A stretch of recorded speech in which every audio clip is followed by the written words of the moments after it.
The head cheerleader's boyfriend broke up with her and told me he liked me. We didn't date. I said no. So as of right now, I'm hearing an 8 or 9 on the popular scale. No! So there's got to be a catch here. A 3-sided figure doesn't make a trapezoid. Something's not adding up here. What's up, guys? How you doing? I'm Paul. I'm Morgan. And this is The Paul and Morgan, the blah, blah, blah, blah. Paulandmorganshow. So today's video, Morgan, were we popular growing up? You about to find out. The answer may surprise you, or maybe it won't. We'll see. We'll see. Before we get into that, you guys, make sure you subscribe and turn on that notification bell. YouTube tries to hide our stuff sometimes. Come on, YouTube. No, surely not. We make Christian videos on life, love, and dating to help you have hope. And be free. Does YouTube really do that to us? Probably. I don't know if they do or not. They Well, might. That's why I said sometimes. They might. So, you look at us now. You think, wow, wow, Paul and Morgan. Paul and Morgan. Pretty cool. Pretty cool. Pretty good. Then you think to yourself, I'm sure that correlates back to high school.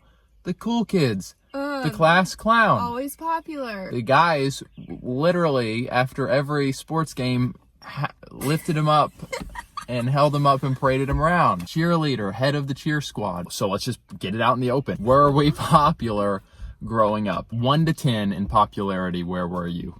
If you had to put a number to it. 3. Ouch. Wow. And I'll go into more detail because some of you guys, after I explain, might be like, no, that's not a 3. But you are giving yourself a 3. I would give myself, I would say a 6. Wow. Well, you said wow. Why though? Why did you say wow? Oh, because I know the stories. Yeah, no, there's definitely stories. And after breaking this down a little bit, some of you all we'll ask you guys to grade us. After we go into it a little bit, we'll ask you guys to grade what you think of our popularity level growing up. We might get different results. 6, 3, that was our scores. Here's the thing though. We just want to make it very clear. Well, I do. I don't know about Paul. Popularity, and the more we talk about this, popularity does not matter. Okay? Oh, there's a twist in the story. Who gives a crap if you're the popular kid in school? Who gives a crap if you're the head cheerleader and everybody supposedly loves you? Like, no. Well, you guys didn't see this coming. That's bullcrap. So, if you're not in the popular club, that is a-okay. I would agree. I still think you're awesome. Not necessarily a bad thing to be in the popular club. It's not. Unless the popular club is just total jerk. Right. But it's not necessarily the bad thing to be the Okay, we're not even necessarily saying popular club, to be the popular kid. It's not always a group thing. If you're the popular kid, it's not necessarily the bad thing, but we are cautioning that sometimes popular is not a good thing. I hope you're using your popularity for good. Yes. Alright, so growing up, I was a cute child. You were Like, cute above girl. average cuteness. Yeah. And the boys liked me. They all thought that I was cute. Ooh, so your 3 just went up to a 5. No. Also, my personality. I've always been bubbly. You have. I've always been joyful. Not that I know.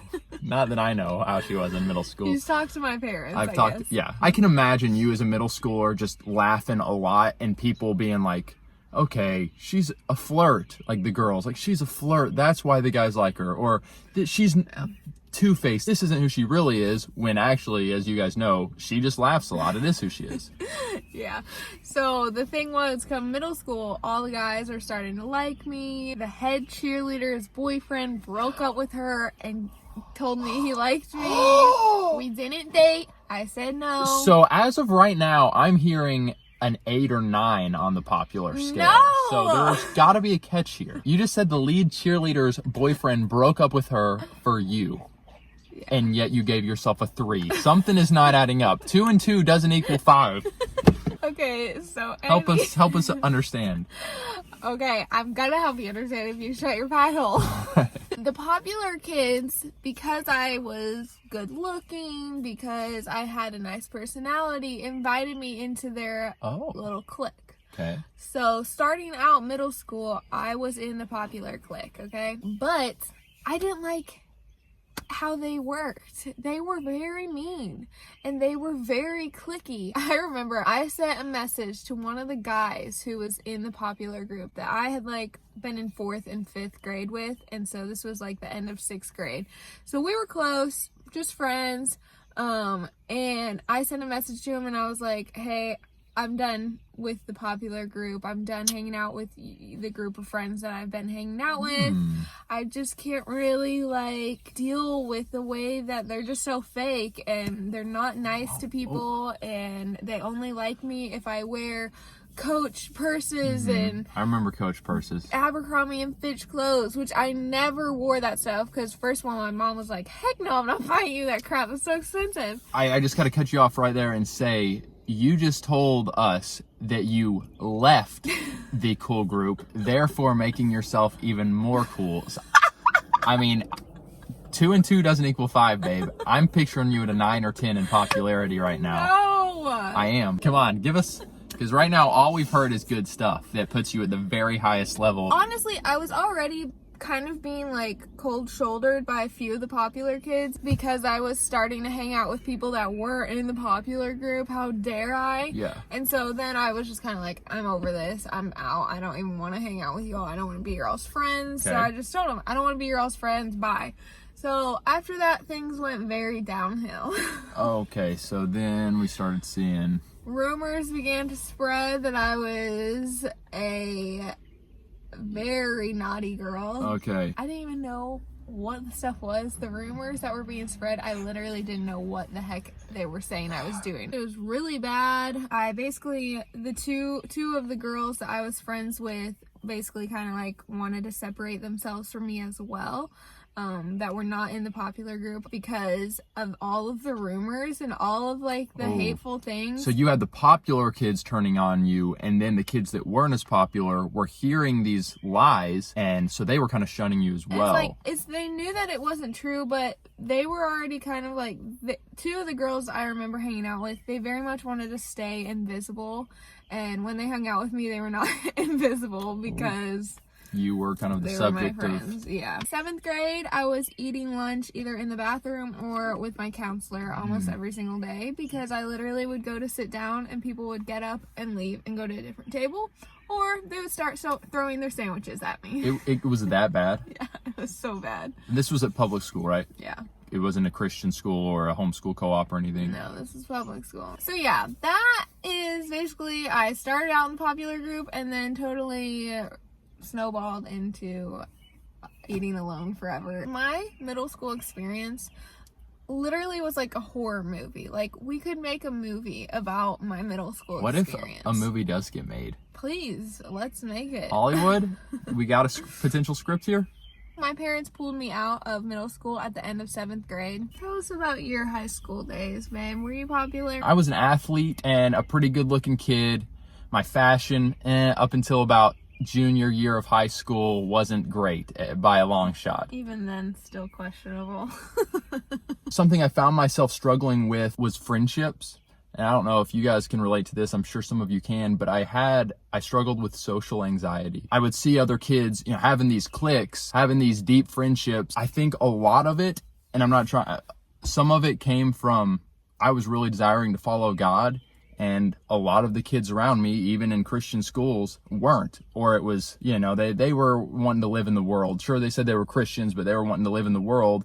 And so when you have that disconnect, you're trying to be friends, but they are going to start probably, not including you as much. So there was some of that, but some of it was just my insecurities. And so I had trouble with deep friendships. And that extended on for a while. I would look and see my brother, who it just seemed like so effortlessly, he was just best friends with several guys. And so I would envy that. And it would honestly increase my social anxiety because it was so easy for him. But that's gotten a lot better. Praise the Lord. One interesting thing for me was I was homeschooled most of my elementary, middle, high school. But there were 2 times specifically where I just got kind of popped into a Christian school setting, which many of you went to public school. You're like, oh, Christian school, so tame. But for me, I'm coming in. Most of these people have been there for years or whatever, and I'm kind of the outsider. And not just the outsider because I'm new, but an outsider because I'm not used to this school setting. I'm homeschooled. I jumped into a larger Christian school my junior year of high school. I remember, and I don't think this is too much detail, one of the cool kids on the soccer team saying, yeah, Paul, so me and some of the girls, we like to go skinny dipping. And I remember hearing that and being like, whoa. Even though I wasn't going to participate in that stuff with him, like skinny dipping with girls as a junior in high school, I wasn't bold enough in my faith to be able to challenge him right there or even say, hey man, I'm just not going to be doing that stuff. Just so he wouldn't think I was like this scaredy cat or whatever. So yeah, looking back on my junior year especially, I wish I had been bolder and been able to take more stands for my Christian faith. One other way that I stuck out, especially again in my junior year of high school, most of the other kids that were on the decently high on the social circles or whatever in the social circles were in relationships or on and off in relationships, and I didn't have them at all. Sometimes guys would come over and be like, Paul, did you know that so-and-so likes you? Like she's, really high up there in the social circles. Like she likes you. What are you going to do about it, Paul? And my response was like, oh, that's cool, but I'm not going to do anything about it because as a junior in high school, for me, there was no reason to do anything about it. I wasn't ready to get married. So I could have fit in with the other, cool people, and it would have made me cooler to have, these girlfriends. For me, that's not going to lead anywhere profitable.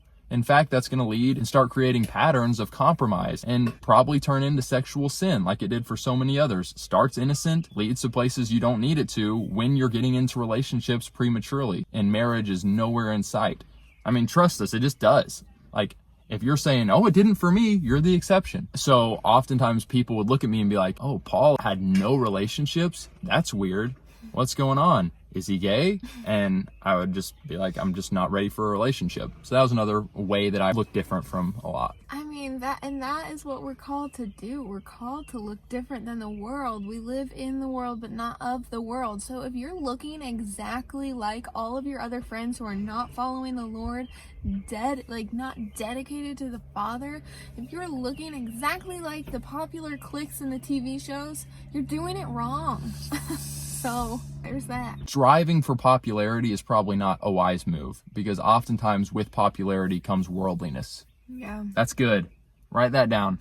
Write it down and put it on your binder. Locker. Yes, locker. We get, and it's something that we all do as kids, and it's kind of something we're programmed to do almost, to just get so wrapped up in the labels of high school and in the expectations of what it looks like to be in middle school, in high school, in college. Then when you step out of that circle of expectations, you look very strange and very different, and it's hard for people to accept you, but that's okay. As long as Christ is accepting you, that is okay.